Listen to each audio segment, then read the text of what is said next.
ఇప్పుడు చదువుకున్నటువంటి వాక్య భాగంలో మీరు ఆల్రెడీ ఇంతకుముందు విన్నరా ఆ బ్రదర్స్ అయిన వాక్యాన్ని?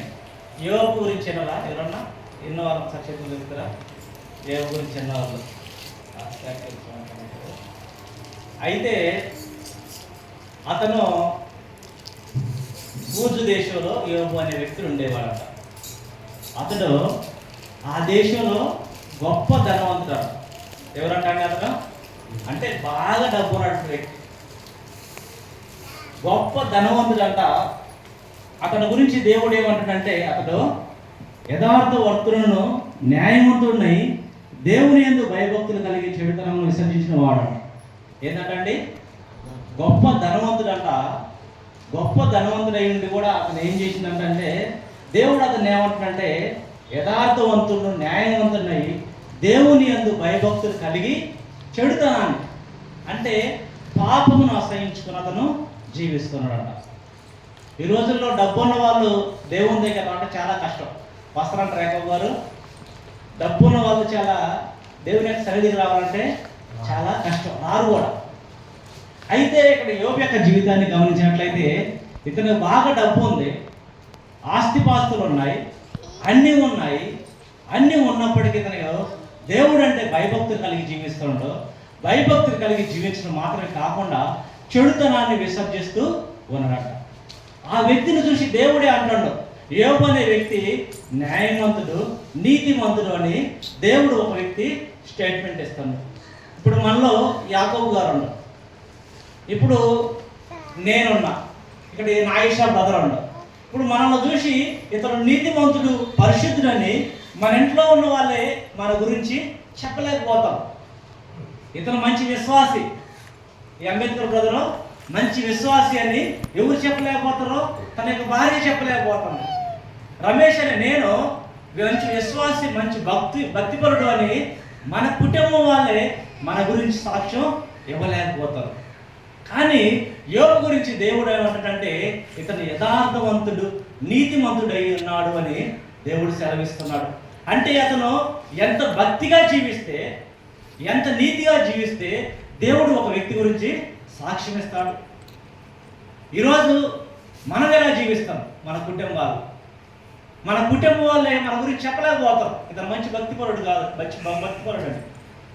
ఇతను యోబు గురించి మాత్రం దేవుడు సెలవిస్తుండో ఇతను నీతిమంతుడు, న్యాయమంతుడు అంట. అదేవిధంగా తర్వాత వచ్చిన చూసినట్లయితే అతనికి అనేకమైనటువంటి ఆస్తిపాస్తులు ఉన్నాయంట. అతనికి ఏమన్నాయంట? ఆ రోజుల్లో డబ్బు ఎలా ఉండేది? యాకోబు గారు ఒక 2000 సంవత్సరాల క్రితం పూర్వం చూసుకున్నట్లయితే డబ్బు ఎలా ఉండేది? గేదెలో, మేకలో, గాడిదలో, ఒంటెలో, ఇవే వారికి డబ్బు. అబ్రాము గొప్ప ఆస్తిపరుడు. వారికి ఉన్నటువంటి ఆస్తి ఏంది? ఈ మేకలో, ఎద్దులు, గేదెలో, ఒంటెలో, ఇవే ఆస్తి ఆ రోజుల్లో మనుషులకి. అవునా కాదా? అవి ఎంత ఎక్కువ ఉంటే మనుషులు అంతా ధనవంతులుగా ఉండేవారు. ఇతని కింద, యోబు కింద అనేక మంది పనివారు ఉన్నారు, అనేకమైనటువంటి ఆస్తిపాస్తులు ఉన్నాయి. ఎంత ఆస్తిపాస్తులు ఉన్నాయంటే అతనికి 7000 గొర్రెలను, 3000 ఒంటెలను, 500 జతల ఎడ్లను. ఎందుకు యాకోబు గారు ఎన్ని ఉన్నాయంట? 7000 గొర్రెలు ఉన్నాయంట, 3000 ఒంటెలు ఉన్నాయంట, 500 జతల ఎడ్లను, 500 ఆడగాడిదలను కలిగి బహుమంది పనివారు అతనికి ఆస్తిగా ఉండేటంట. అనేక మంది కూడా అతను పనివారిగా ఉన్నాడంట. మరి ఇన్ని కలిగి ఉన్నటువంటి ఇతని కుటుంబంలో యోబు, తన యొక్క భార్య, పిల్లలు కూడా ఉన్నారంట. ఎంతమంది? 7 మగ పిల్లగాళ్ళు, 3 ఆడపిల్లలు కలిగి జీవిస్తున్నారంట. మరి అనేక మంది పనివారు ఉన్నారు, గాడిదలు ఉన్నాయి, ఒంటెలు ఉన్నాయి, అనేకమైనటువంటి పశు సంపద ఉన్నాయి, అన్ని కలిగి ఉన్నాయి. అన్ని కలిగి ఉన్నప్పటికీ దేవుడు అంటే భయం, భక్తి కలిగి ఇతను జీవిస్తూ ఉన్నాడు. అదేవిధంగా ఇతను ప్రతిరోజు అంట సూర్యోదయం కంటే ముందుగా లేచేవాడంట. ఏం చేసేవాడంట యాకోబు గారు? సూర్యుడు రాత్రుల కంటే ముందుగా లేచాడంట. లేచి ఏం చేసేవాడు? తన యొక్క బిడ్డలో ఎక్కడ పాపం చేశారో ఇవ్వాలి. తనకి 10 మంది పిల్లలు, దేవుని సన్నిధిలో ఎక్కడ పాపం చేసేవాళ్ళేమని సూర్యోదయం కంటే ముందుగా లేచి వాళ్ళ యొక్క బిడ్డల నిమిత్తం అంట దేవుని సన్నిధిలో దహన బలులు అర్పించేవారంట. ఏం చేసేవారంట అండి? దహన బలులు అర్పించేవారంట. వాళ్ళ బిడ్డలో పాపం చేయలేదు, మనసులో ఏమన్నా పాపం చేశారేమని. ఏంటండి? బహిరంగంగా ఏ పాపం చేయలేదు, బహిరంగంగా మంచిగానే ఉన్నారు. ఒకవేళ నా బిడ్డలో ఎక్కడ మనసులో పాపం చేసి దేవునికి అసహ్యమైన కార్యాలు చేస్తున్నారేమని సూర్యోదయం కంటే ముందుగా లేచి వాళ్ళ యొక్క బిడ్డల నిమిత్తం అంట దహన బలులు అర్పించేవారంట. ఆ రోజుల్లో యేసుక్రీస్తు ప్రభు భూమి మీద రాతలుగా మనుషులు ఏదైనా తప్పు చేస్తే దహన బలులు అర్పించేవాళ్ళంట.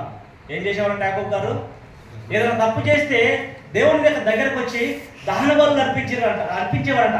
అయ్యా, నేను పాపం చేశాను, నా యొక్క పాపాలు కడుగు అని గొర్రెల్ని మేకల్ని బలిగా ఇచ్చేవారు దేవునికి. ఈరోజు నువ్వు నేను మనం పాపం చేస్తే అవేం బలి ఇవ్వనవసరం లేదు, అవేమి కూడా బలి ఇవ్వనవసరం లేదు. ఆల్రెడీ మన కోసం ప్రభు అయిన యేసుక్రీస్తు బలి అయ్యాడు, ఆయన యొక్క రక్తాన్ని కార్చాడు. నిన్ను నన్ను మనందరినీ మనం చేసినటువంటి పాపాలు ఆయన క్షమించడానికి ఆయన ఈ లోకానికి వచ్చాడు. అదేవిధంగా యోబు యొక్క కుమారులు పాపము చేయలేదు, కానీ ఎక్కడ నా కుమారులు నా బిడ్డలో దేవుని సన్నిధిలో దేవునికి అసహించుకునే విధంగా మనసులో ఎక్కడ పాపం చేసేవారేమని అంటే సూర్యోదయం కంటే ముందుగా లేచి దేవుణ్ణి స్తుతిస్తూ ఉండేవాడంట. మరి ఎక్కడ స్తుతిస్తూ ఉండేవాడు యోబు? కొండకి వెళ్ళేవాడంట. ఇంచుమించు ఒక 5 కిలోమీటర్ల దూరం అంట. ఎంత దూరం? సుమారుగా ఒక 5 కిలోమీటర్ల దూరం అంట. అంటే ఇతను ప్రతిరోజు ఏం చేస్తాడంటే సూర్యోదయం కంటే ముందుగా లేచి దేవుని స్తుతించడానికి ఒక 5 కిలోమీటర్ల దూరం అతను వెళుతూ ఉన్నాడంట. అంటే ప్రతిరోజు అనందా? ఆ ఒక్కరోజు అనందా బ్రదర్? బైబిల్లో నిత్యం అంటే ప్రతిరోజు సూర్యోదయం కంటే ముందుగా లేచిండు. అతనికి అనేకమైన ఆస్తిపాస్తులు ఉన్నాయి, కుటుంబంలో అనేకమైన పనులు ఉంటాయి. డబ్బున్న వాళ్ళకి ఎక్కువ పనులు ఉంటాయి, ఉండవండి? క్షణం అసలు తీరుకొండదు. అంటే అన్ని ఆస్తిపాస్తులు కలిగి ఉన్నాడు, ఐశ్వర్యం కలిగి ఉన్నాడు, ఘనత కలిగి ఉన్నాడు, అనేక మంది పనివారు కలిగి ఉన్నారు. అనేక మంది పనివారు కలిగి ఉన్నప్పటికీ తన బిడ్డలు పాపం చేయలేదు. ఒకవేళ మనసులో పాపం చేశారేమని దేవుని యొక్క సన్నిధికి అతను వెళుతూ ఉండేవాడంట. వెళ్ళి తన యొక్క బిడ్డల నిమిత్తం ప్రాధేయపడి పశ్చాత్తాపడుతున్నాడంట. అంటే ఏ తల్లిదండ్రులు అయితే తమ యొక్క బిడ్డల కోసం ప్రార్థన చేస్తారో, ఏ తల్లిదండ్రులు అయితే తమ యొక్క బిడ్డల కోసం, తమ యొక్క కుటుంబం కోసం ప్రార్థన చేసి ప్రార్థనని కంచె చేసుకుంటారో వారిని సైతాను ముట్టలేడు. వారి కుటుంబం మీద ఏది కూడా రాదు. కూడా ఎవరి మీద రాదు అంటే ఎవరైతే వేకువజామున లేచి దేవుని సన్నిధిలో దేవునితో గడుపుతారో వారి కుటుంబాల మీద దేవుని యొక్క హస్తం ఉంటుంది, దేవుని యొక్క కాపుదల ఉంటుంది, దేవుని యొక్క కాపుదల ఉంటుంది. అలానే యోబు ప్రతినిత్యం అలాగూ చేయుచున్నాడంట. అయితే అలా చేస్తూ ఉన్నప్పుడు మరి సైతాను ఊరుకుంటుందా? ఇతను లేవగానే ప్రార్థన చేస్తాడు, అతన్ని కానీ అతని కుటుంబాన్ని కానీ ముట్టకుండా ఏం చేస్తాడు? ప్రార్థన చేస్తాడు. అయ్యా, నా కుటుంబాన్ని జ్ఞాపకం చేసుకో, ఈరోజు నా కుటుంబం చుట్టూ నీ కాపుదల నాటు, నీ కంచె నాటు, మీరు నా కుటుంబానికి తోడుగా ఉండండి దేవుని సన్నిధిలో మొరపెడుతూ ఉన్నాడంట. ఏం చేస్తానంటమ్మా? ఏం చేస్తానంట? దేవుని సన్నిధిలో మొరపెడుతూ ఉన్నాడంట. మొరపెడితే ఇప్పుడు ఈరోజు మన కుటుంబాలు కూడా ఉన్నాయి, మన పిల్లలు ఏం చేస్తారు? పొద్దున్న లేవనే స్కూల్కి వెళ్తారు, మన బిడ్డలు పనులకి వెళ్తారు, రకరకాల పనుల మీద బయటికి వెళ్తుంటారు. తల్లిగా తండ్రికి మన బాధ్యత ఏంటంటే మన యొక్క బిడ్డలకి ఎక్కడికి వెళ్ళినా ప్రార్థన చేసి పంపించాలి. ఎక్కడికి వెళ్ళి ఏం చేసి పంపించాలండి? ప్రార్థన చేసి పంపించాలి. ప్రార్థన చేస్తే మన బిడ్డల మీద దేవుని యొక్క కంచె ఉంటుంది. ఏముంటుందండి?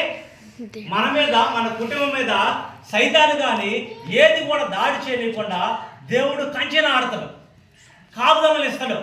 అలానే యోబు తన కుటుంబం మీద సైతాను కానీ ఈ లోక మనుషులు కానీ ఎవరు దాడి చేయలేకుండా తన కుటుంబం చుట్టూ ఏం కంచె వేసుకుంటే ప్రార్థన అనే కంచె వేసుకుంటూ ఉన్నాడు. ఏం చేస్తున్నాడంటే ప్రార్థన అనేటువంటి కంచె వేసుకుంటాడు. అందుకనే ఇక్కడ ఒక మాట ఉంటుంది, ప్రార్థనని కంచి చేసుకుంటున్నాడు. కంచి చేసుకున్నప్పుడు ఇతను బాగా ఆశీర్వదించబడుతుండో, దేవుని యందు భయభక్తులు కలిగి జీవిస్తుండో, తన బిడ్డల పాపం ఎక్కడ చేశారేమని తన యొక్క బిడ్డలను కూడా కాపుదల వేస్తూ జీవిస్తూ ఉన్నాడంట. ఆ దేశంలో సమస్తం కూడా అతను పొందుకున్నాడంట. దేవుని కలిగి ఉంటే, ఎవరైతే దేవుని కలిగి ఉంటారో వారు అన్నీ పొందుకుంటారు. బైబిల్లో గొప్ప గొప్ప ధనవంతులు ఉన్నారు. అబ్రాహాము గొప్ప ధనవంతుడు ఉన్నాడు, ఇస్సాకు ధనవంతుడే, యోబు ధనవంతుడే, దావీదు ధనవంతుడే, సొలొమోను ధనవంతుడే. అనేక మంది ధనవంతులు ఉన్నప్పటికీ వారు ఎలా జీవించారంటే వారి యొక్క జీవితాల్లో దేవుని పట్టుకున్నారు. దేవుని పట్టుకున్నాన్ని బట్టి దేవుడు వారిని దీవించాడు. యోబు కూడా దేవుని పట్టుకున్నాడు, దేవుని వెంబడించాడు, దేవుని యొక్క ఆశీర్వాదాలు తన యొక్క జీవితంలో పొందుకున్నాడు. పొందుకున్న తర్వాత కొంతకాలం అయిన తర్వాత దేవుని యొక్క సన్నిధికి సైతాన్ వెళ్ళిందంట. అటు ఇటు భూమి మీద తిరుగుతూ దేవుని దగ్గరికి ఎవరు వెళ్ళినట్టంటే సైతాన్ వెళ్ళినట్ట. సైతాన్ వెళ్ళినప్పుడు అటు ఇటు తిరిగి దేవుడు అంటాడు, భూమి మీద నన్ను ప్రేమించే వ్యక్తి, నా కోసం నీతిగా జీవించే వ్యక్తి, ఒక వ్యక్తి ఉన్నాడు, ఆ వ్యక్తిని చూశారని సైతాన్ అన్నప్పుడు సైతాన్ ఏమంటారంటే, నువ్వు అతన్ని బాగా దీవించావు కాబట్టి, ఏమంటారండి యాకోబు గారు, నువ్వు అతన్ని బాగా దీవించావు కాబట్టి అతను నిన్ను ప్రేమిస్తున్నాడు. సైతాన్ ఏమంటది, నువ్వు అతన్ని బాగా దీవించావు, అతను బాగా ఆస్తిపాస్తులు ఇచ్చావు, బాగా